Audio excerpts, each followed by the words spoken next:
The Indian High Commissioner to the United Kingdom was refused entry in a Gurdwara in Scotland.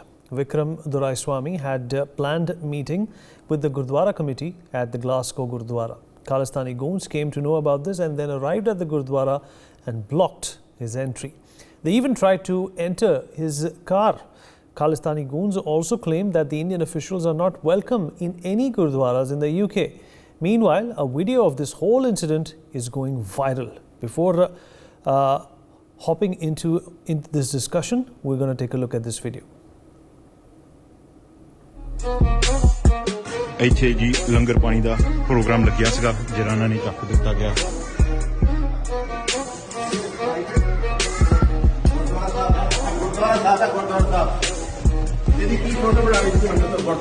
ਉਹ ਜਿਹੜਾ ਉਹਨਾਂ ਦਾ ਤੁਸੀਂ ਚਾਹ ਪਾਣੀ ਦਾ ਸਵਾਗਤ ਕਰਨਾ ਉਹਦਾ ਸੀਗਾ ਹਾਂ ਹੋ ਗਿਆ ਯੂ ਬੀਇੰਗ ਰਿਕਾਰਡਡ ਬਾਈ ਸੰਗੀ ਸਿੰਘ ਸੱਜਣ ਲਾਲਾ ਨਿਸ਼ਾਨ ਭੱਜਣ ਪਠਾਨ ਜੈਸੇ ਗੱਜਣ ਮਹਾਨ ਪਲਵਾਨ ਕੇ ਕੜਾਕੇ ਰੋਟੇ ਭੱਜਣ ਕੜਾਕ ਜੀ ਸੱਜਣ ਕੜਾਕ ਕੜਾਕ ਬਾਣ ਵੱਜਣ ਗੋਬਿੰਦ ਸਿੰਘ ਜਵਾਨ ਕੇ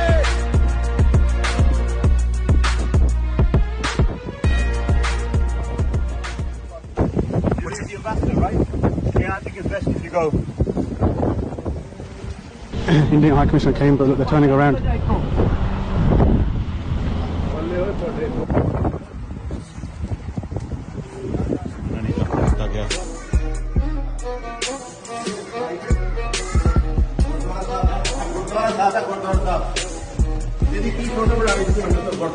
ਉਹ ਜਿਹੜਾ ਉਹਨਾਂ ਦਾ ਤੁਸੀਂ ਚਾਹ ਪਾਣੀ ਦਾ ਸਵਾਗਤ ਕਰਨਾ ਉਹਦਾ ਸੀਗਾ ਹਾਂ ਹੋ ਗਿਆ ਯੂ ਬੀਇੰਗ ਰਿਕਾਰਡਡ ਬਾਈ ਸੰਗੀ ਸਿੰਘ ਸੱਜਣ ਲਾਲਾ ਨਿਸ਼ਾਨ ਭੱਜਣ ਪਠਾਨ ਜੈਸੇ ਗੱਜਣ ਮਹਾਨ ਪਲਵਾਨ ਕੇ ਕੜਾਕੇ ਰੋਟੇ ਭੱਜਣ ਕੜਾਕ ਜੀ ਸੱਜਣ ਕੜਾਕ ਕੜਾਕ ਬਾਣ ਵੱਜਣ ਗੋਬਿੰਦ ਸਿੰਘ ਜਵਾਨ ਕੇ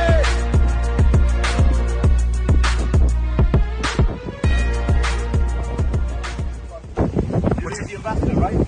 Yeah, I think it's best if you go.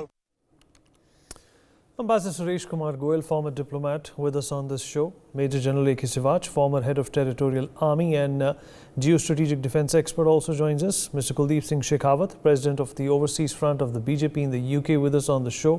Last but not the least, Adit Kothari, international affairs expert, also joins us on the program. Ambassador Goyal, sir, I'll begin with you. A very good evening and thank you for speaking with us. It seems that the tensions that prevail between India and Canada are also seeing support from the same negative and terrorist activists and elements in the United Kingdom now. The Indian High Commissioner, of course, being denied this entry is a worrying sign of what the environment in both these countries has come to. Good evening, Vineet, and good evening to all the viewers here. First of all, I think it will be a very normal tendency to link up what is happening in Canada with what is happening in UK, particularly because they are both linked to the same K-word Khalistani. But at the moment, I do not know whether we should link them up at all or not. Linking up would be possible only if there is one common source of financing, one common source of intimidation, and that can only be our brothers across the borders in Pakistan, ISI, if they are working on that. But at the moment, let us not go into that kind of a speculation really. Focusing entirely on what is happening now in the UK, and I think I will treat this entirely on the UK itself really rather than linking it to Canada, even though it's very easy to do so. Now, I think it was badly handled really.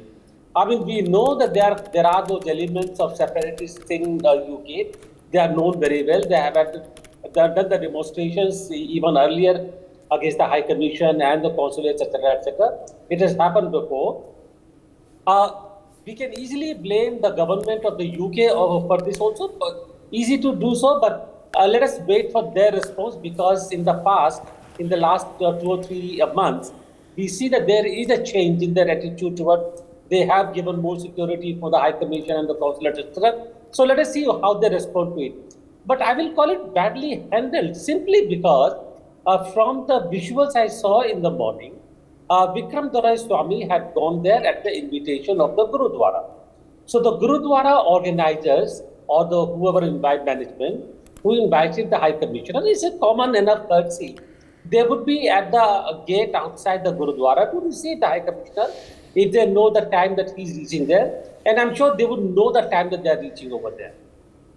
They should have been there. If they saw that there were these miscreants or the elements from Khalistani brigade, so to say, who were standing outside, bent in creating the problem, it would have been a simple enough matter to either persuade them to leave, and if they thought that they were not going to leave, give a call to the High Commissioner or somebody in the car, etc. It's easy enough to do so.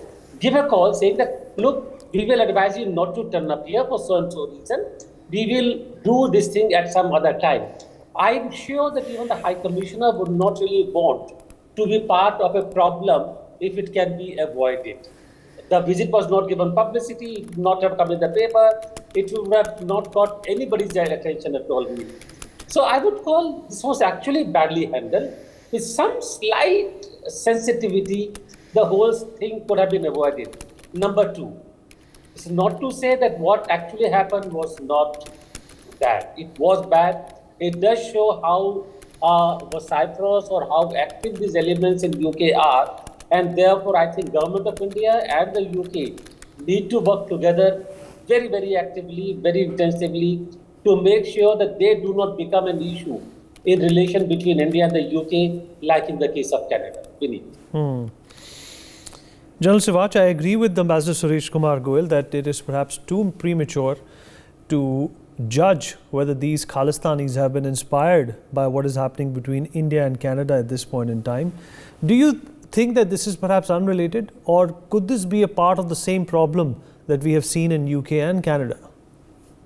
Vineet, I suppose, first of all, there is no doubt this Glasgow, episode could have been avoided had it been handled more maturely and proactively.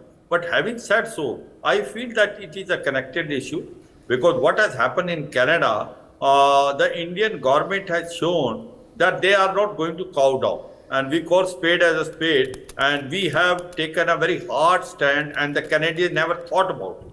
They thought that, as usual, the Indians will take a back step. But the way we have gone about it, and the Canada thought that they will get support from Five Eyes Alliance and G7 countries, but it has not happened.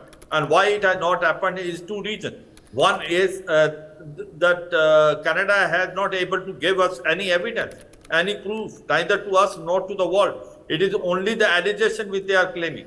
The second thing is the importance of India in the world today.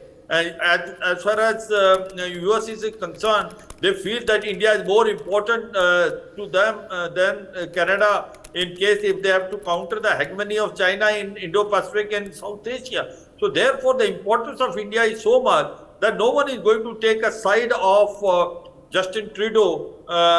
And Justin Trudeau is a person who is playing to the gallery of his domestic politics. The reason is simple as that his party is not in majority. His party is on the crutches. He's taken a support from New Democratic Party of Jagmeet Singh, and Jagmeet Singh is known as a pro-Khalistani activist, and he is dictating terms to Justin Trudeau, and Justin Trudeau is speaking what Jagmeet wants him to speak. At the same time, domestically, he's not doing well. Today, basically, one can say Justin Trudeau approval rate is the lowest, and he has failed in all the spheres, especially in the economy. The inflation is very high, housing problem is there, health problem is there. So just to divert the attention also he would have done. But having said so, what it seems is that this Khalistani activist will try to do such activity all over these places, maybe US, maybe Canada, maybe UK, maybe Germany, maybe Australia. So we have to be alert, and some sort of advisory must be given to all the High Commissioner and the ambassadors of these places to be alert and alive that these Khalistani will try to do such activity. But as far as India is concerned, I think we have taken a very good stand, and it's a very bold step taken by the present government. The government is not countdown. In fact, what I can now make it is that Canada is on defensive. Justin Trudeau is changing his stand. Now he's become very soft. He's trying to convey that India is the 5th largest economy. India must, one of the power which is growing very fast. It was a fastest growing economy earlier. then COVID-19 and after COVID-19. So we must maintain good relations. I suppose that is the requirement of the day, that back channel diplomacy must work, and the things had cooled down because neither good for India nor for Canada. Especially the free trade agreement was about to be done. And second thing, India needs Canada, but Canada needs India more than India needs Canada. I think Justin Trudeau has realized it, and he thought that the whole world is with him.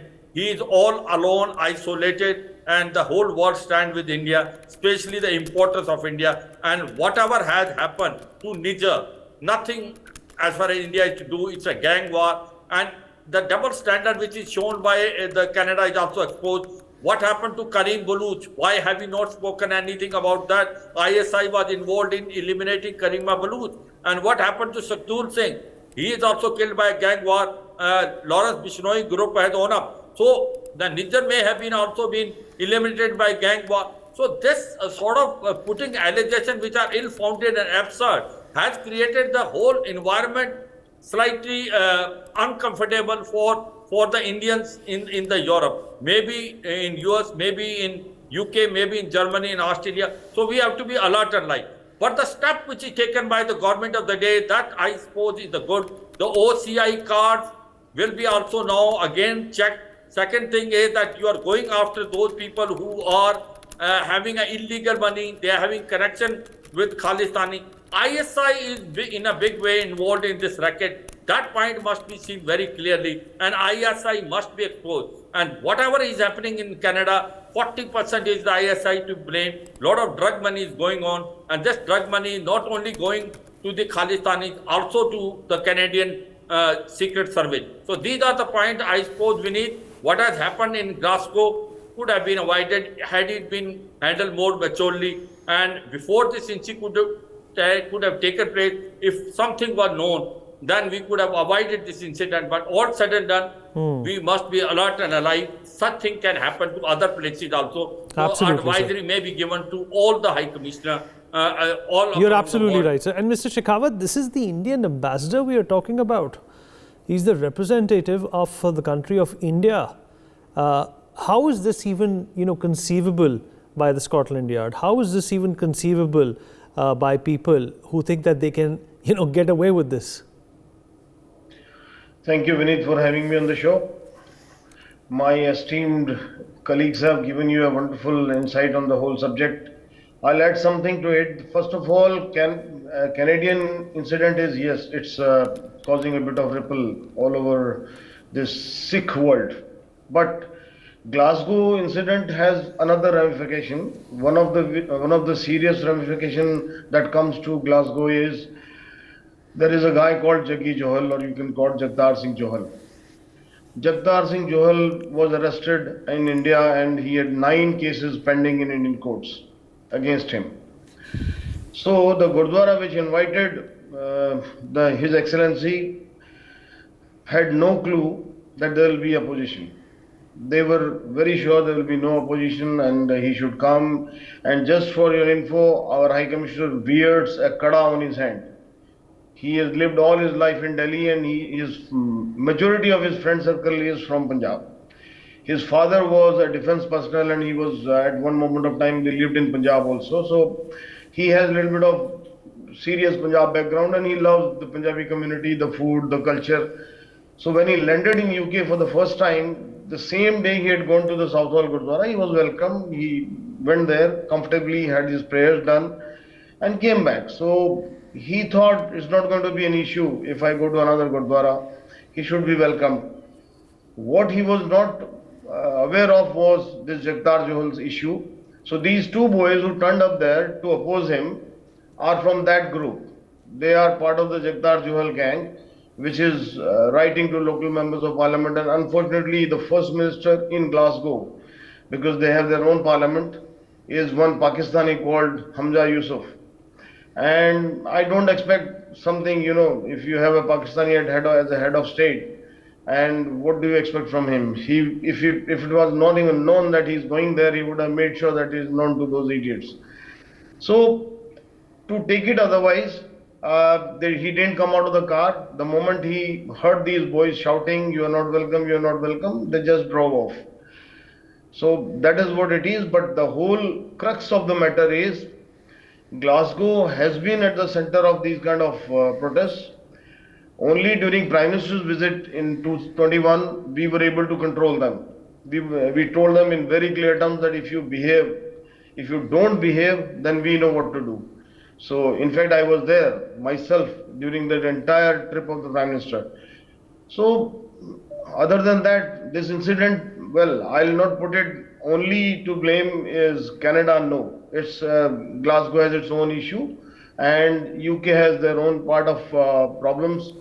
The other side of the story, which you're asking about the law and order situation in UK, well, you know how police in UK works. In the name of providing what you simply call as freedom of speech, that's where it works. Everybody has a right to have freedom of speech. Even on 2nd of October, on Mahatma Gandhi's day, they are coming again at the High Commission. So this will be carrying on. This is an ongoing issue. We cannot stop them from coming, and we don't want them to stop. We don't really want them to stop. We want to tire them out, because this issue is a known issue in UK anymore. People in UK don't like them. You should see on 2nd of October what happens. There will be around 50 people altogether, and majority of them will be around 65, 70 years of age. What will they do? This issue is a dead issue in UK. Let them try what they want to do. There are some elements, well, you have those kind of elements in every society, so let them try. But in UK, Khalistani movement is literally dead end. It's not really very strong, active, no. And in India, where do you see this?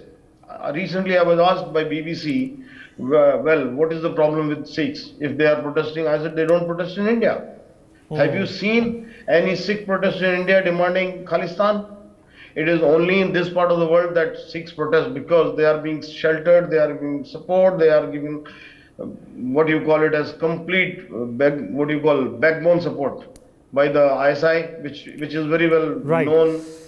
And let me take a response from Adit Kothari on this matter as well. Adit, why is this environment being created in Glasgow and in other parts of the United Kingdom, when it is very well known that this is something that India will not tolerate? The world and the United Kingdom has already seen an example of what the Canadians have been brought to. They've been brought to their knees because they decided to do something which was unsubstantiated and it was unwarranted. Thanks for having me, Vineet. What Kuldeep ji and General Sivach have essentially outlined. I'll just take the cue from there. So the Canada, whatever transpired in Canada did have a ripple effect. So even when you look at the video, they are talking about Niger, they are talking about Jagtar Singh Chauhan. So those are the connections that the Western democracies have allowed. Elements like that.